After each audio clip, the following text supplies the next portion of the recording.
And in fact, they all are. What did you do? Hi, we're Derek and Jenna. We started our homesteading journey in 2011 with 5 small children, a garden, and a few chicks. Since then, we've added 3 more kids and a whole lot of animals. We're currently renting 37 acres in the Blue Ridge Mountains, where we raise grass-fed beef, grass-fed dairy, pastured poultry and pork, free-range eggs, and a large garden. We also have a couple pet goats, several barn cats, and a beagle.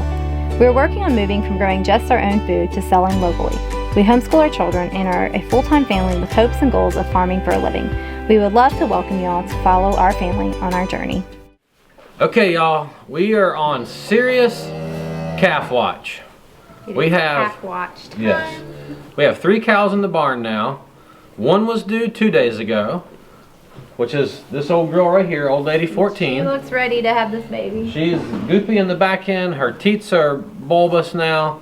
I would say I wouldn't be surprised if you come out in an hour and she's in labor. You know, anytime. She Cookie could surprise us and not have a baby for a couple days too. Yeah, you never know. You never know.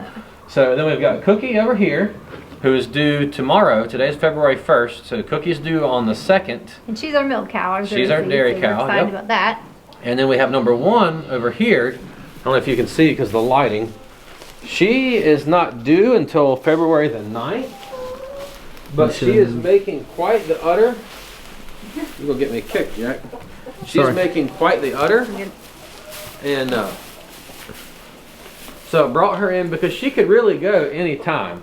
I mean, they can go, what'd you say, baby, like a week either direction they really usually? Go 2 weeks, but okay. 2 weeks they can go, they'll go a week either direction before after their due date. So I brought her in because she's making such an udder. It's shine outside.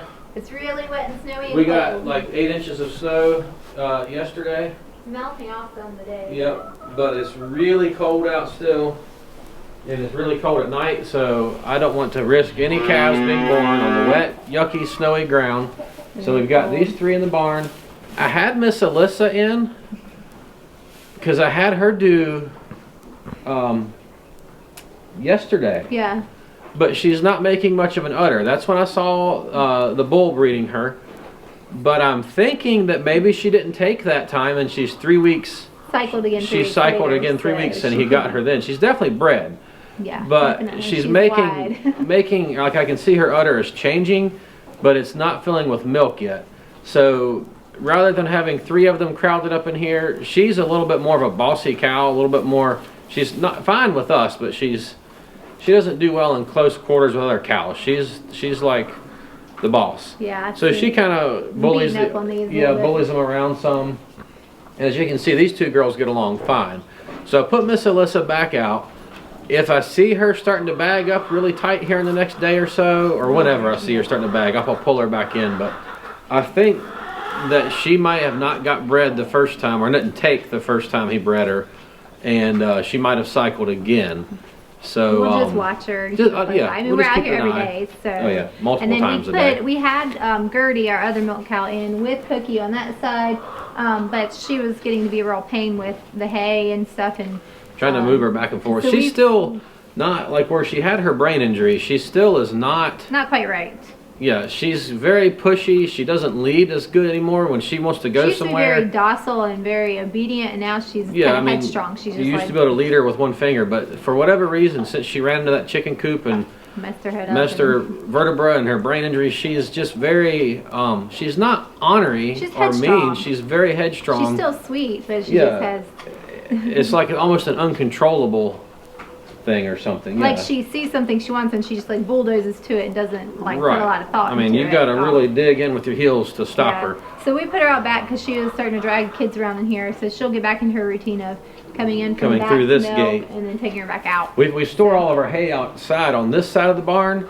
So when the girls are trying to lead her past all that hay, she wants to stop at every hay bale, go sniff every bucket. That's because those are feed sheds out there too. Yeah. Wants to sniff every bucket between the barn and where where her gate is, and it just doesn't work. Teenage girl versus 1,000-pound cow or 800-pound cow. It doesn't work good. Doesn't work. She drags them around. Yeah. But anyway, so Cookie's by herself, but she can still see these two. She's not bothered by it. Yeah. She's not as herd bound as these beef cows. She's happy to stand there and eat her hay. It doesn't really seem to bother her. So we have her up, and when she's in labor, we will go ahead and lock her in that side of the barn. Right now, she has access to go outside and in, but when she goes into labor, if we're out here, we'll just lock her in. Or when I see her really starting to get, when her teeth start to get bulging, and I'm pretty sure she's within a day or two of calving, we'll lock the gate and close her up in here. And we've just had such hard times with calves. I don't want to risk any. We're doing everything we can to keep everybody warm and dry, especially when they're first born. We actually had an incident this morning with Heidi, one of our Terrier heifers that was born last year. She's about 16 months old. Yep. About 16 months old. Came out this morning, and Kylie happened to look out, and she thought she saw feet sticking up, and we were like, thought she might have been dead, but she got out there and she wasn't. She got knocked down into a mud hole and couldn't get up by herself. So Kylie kind of pushed on her and got her up and got her stable. And then they brought her in the barn. We'll show it. We'll go check on her. We got her in a stall because she was pretty cold and wet. So we got her in with plenty of hay and put a heat lamp on her. Put a heat lamp in there so she can get warm, and she's doing better. I think she'll be fine. It's just one of those things. She got hit her just right, got knocked in the hole, and. But with this kind of weather, if we had not found her this morning, she would have froze. But hypothermic. Would have been too late by the time we found her. So we just are. We are really trying to stay on top of the things, above and beyond. Yeah, and then normal cow stuff. Yeah, well, it's not just cows with our chicks that we just got. We bought the other day. We had 49 chicks we brought home, and we bought 8. Okay. So 7 or 8. I don't remember. 7 or 8 we bought in 2 days. But the only thing we can figure is because they look fine, and then we'll come out and we'll find one just either dying or dead. Most of them were the same breed. Most of them were the same breed, the same 2 breeds. They're all the same 2 breeds. So the only thing we can figure is that they got too cold in shipment, and then when we have them in this brooder, the brooder's out here in the barn. We have the 2 heat lamps, and it's warm inside the brooder, but it's not insulated underneath, so they're on the ground. The peat moss, but it's not getting warm enough, and so it's actually sucking the heat out of their body. Yeah, from the bottom. From the bottom. So what we did, we went ahead and took them in the house. So now we have, I think we have about 41 or 42 chicks in the house, in a brooder, another brooder in the house with a heat lamp, and they're fine now. I mean, so far everything looks really lively, so we'll just have to keep them in for a while because it's going to be cold. They're talking about an Arctic blast sometime next weekend, so like 20s and teens temperatures, so that's pretty cold for us. Actually, it was cold enough the other night where our water froze on the house. Yeah.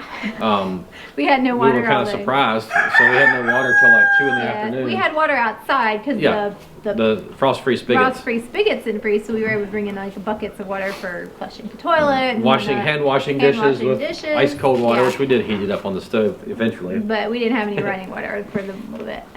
But yeah, so it's been pretty cold here. So we're just taking every precaution to try to, for all our animals, to try to keep them healthy and warm and not hypothermic. Yes. So let's go check on Heidi. Yeah. Oh, I was gonna say, last time we got hay, we got some haylage bales, which is like Cody will mow it, let it lay for 8 hours, and then he immediately round bales it and then wraps it, and it basically causes a fermentation. Yeah. And it doesn't mold it. It doesn't mold. It's kind of like what we're using, the alpha hay or chaffee, but it's not alfalfa and it's not bad. Right. And so we've got them with haylage bales now. I've already used 3 of them, which doesn't mean they're 8 up. I just put 3 out. I've got 1 out for these cows. I can probably get at least 1 or 2 more days out of a haylage bale versus the regular dry hay. They get so much more out of it. It holds more nutrients, plus it's full of probiotics because it's fermented. So yeah. It's really good for them. I've got 1 in here for these 2 girls, and I just put 1 in for Cookie. Cookie has her own. And Cookie hasn't left her own hay bale. She's been eating it ever since. Yeah. Hey, girl.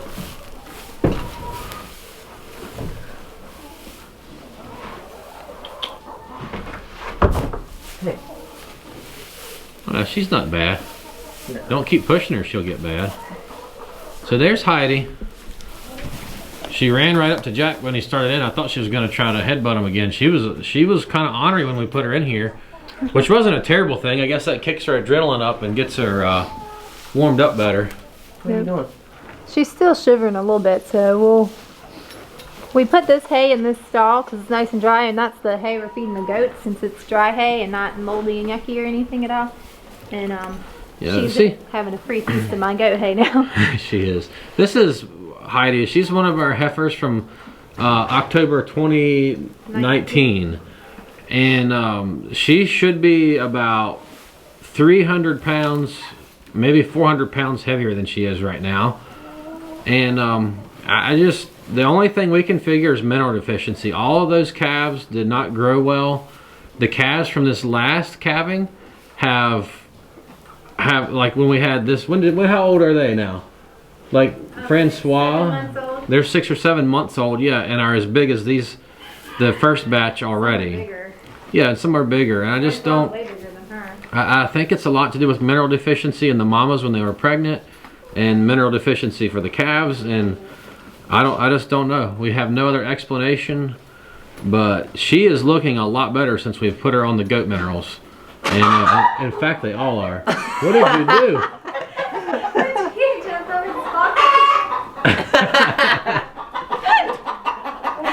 I checked for an egg. There's a feeder in the side. Yeah. And in the corner, and I climbed up to check, and I checked, and I saw the chicken. And I was like, okay. And I got down. As soon as I turned around, it's not in there. She jumped up here and squawked at me.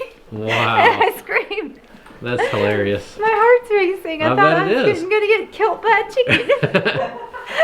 Wow. We should have videoed the one yesterday that we looked under. She was so mean. I had my gloves on. I had gloves, and when I was scared, she grabbed me. I was like, She would grab me and twist my finger, trying to like rip meat off. Of course, I have gloves on. It just felt like somebody pinching me, but she was so fired up. I've never seen a chicken so aggressive. But we should put some hay or a little bit of straw in that, and that way they'll start laying in there. I put the hay in their nesting boxes, but they will not use them. So, right. Yeah. So we should put some hay in that because we know they'll lay in there. Yeah, that stall's just wet and nasty. It'll dry. Yeah. And full of angry chickens. Yeah. Yes. So, Is that the one that scared you right there? Is that brown? Yeah. Apparently I scared her too. She's trying to find a spot to lay that egg. Yep. That's funny. She thought she had a good hiding spot, and then you ruined it. What is she? One of the I'm not sure what she is. ISA Reds, maybe? Might be. We got her last year, and she's like brown in the front and white in the back. So I'm not. We don't know. We don't know what we have so many chickens, we don't even know. Yeah. She might be one of those ISA browns, which we have more of those. Chicks. If you're wondering what this bag is, that is brooder waste. It is peat moss with chick manure in it. Yeah, we've been bagging it up when we clean the brooder out so that we have it's like gold. I mean, you know, when we get ready to do some like raised bed gardens and stuff, it's going to be phenomenal. I can't just throw it away. No. I mean, we don't waste. The peat moss doesn't go to waste when we buy it like that. That's one of the reasons we buy it, because it is more expensive than the shavings. But it works better, and you don't waste it. We get to use it. Of course, the shavings you can compost, but it takes a long time. Takes a while. This you can just use it. So. Yep. So. All right.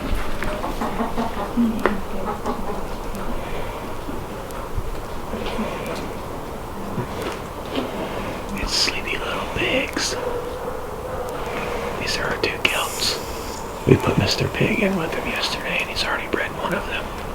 And he bred Ginger, and I'm pretty sure Sandy's coming in heat, so he'll probably breed her in the next couple days, which will put these girls do if they both take like May 25th. From May 25th towards the end of May.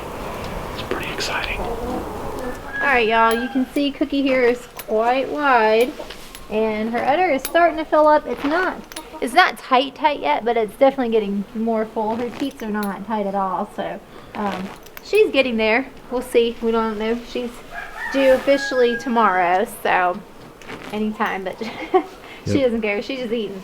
But yeah, she's definitely getting closer and closer. But she's been quite goopy. Yeah, quite goopy and just getting there. We're excited because once she calves, we'll milk her. She'll have colostrum for 4 or 5 days. Something like, well, by the time it actually clears up where you can drink the milk. I mean, you technically can drink it, but I don't really want to drink colostrum milk. It'll be right at about a week old, or a week after she calves, we'll start really drinking milk. But I'm excited because then we can start making cheese and all that good stuff again. Yes. Cheese and yogurt. And this should be her best lactation. Like, she should go. This should be her top production lactation for a couple years here. Yeah. This will be her third calf. So she's had one before we got her, a bull calf, and then she had Jimmy last year here. He was a bull calf, and now so hopefully she's a heifer, because we really love a heifer. She's bred to Rusty, who was a Tarentaise bull, so it'd be a really nice cross. We'd love a heifer to raise to milk. Yeah, Rusty was a nice, small-framed, heavily muscled bull, which is what we want. Yeah. And that's what we're hoping we get on her, except a heifer. So we'll have a good, hardy milking heifer. Yeah, I mean, even if she has a bull calf, it'll be for beef, and it will be much beefier than a Jersey calf, so it will still be good. But I really want a heifer. Yep. Really want a heifer calf. So anyway, she's looking good, and you can see she's just laid back. She does. She's a chill cow. She is. She likes to be loved on. So. Yep. All right, let's go check on these chicks. All right, we brought this brooder in the house from the barn, and the waterer, which again we have the magic water and the chick feed, and they look much better, much happier in here. A couple of them we're just keeping an eye on, but they all seem to have perked up. So the one that I was really watching earlier, I'm not even sure which one it is now. It seems to be blending in and running around, so I think they're gonna be all right. But we've had the heat lamp plugged in. We just unplugged it for the video because the lighting you couldn't see very good. So we unplugged it for y'all. But anyway, they look really good, and we have an assortment of egg layers. We have olive eggers, Easter eggers, I think some might lay bluish eggs, I'm not real sure. A lot of brown, like lighter brown and medium brown eggs in here. So we have a good variety. We were supposed to be getting some California whites, which lay white eggs, and they didn't come in. So we are gonna get some white egg layers. I don't know if it'll be the California whites or if it'll be, you know, leghorns or what. We do want to get some that lay white eggs just to add variety to our egg basket because beautiful eggs make me happy. So anyways, they look pretty good, and we'll get a few more probably this next week, so they'll be pretty close in age, and then I say we'll be pretty set on layers for a little while here. I say that, but you know how that goes. We always end up hatching more and buying more because it's chicken math. It's what you do. So anyway, we will keep you guys posted on when we have calves and how everybody's doing. So we hope you guys enjoyed this video, and if you're not already subscribed, please go ahead and hit that subscription button and also the notification bell so you get notified when we upload videos. And if you give us a thumbs up on this video, YouTube will know that you guys like what you're watching, and we hope you guys will join us for our next video.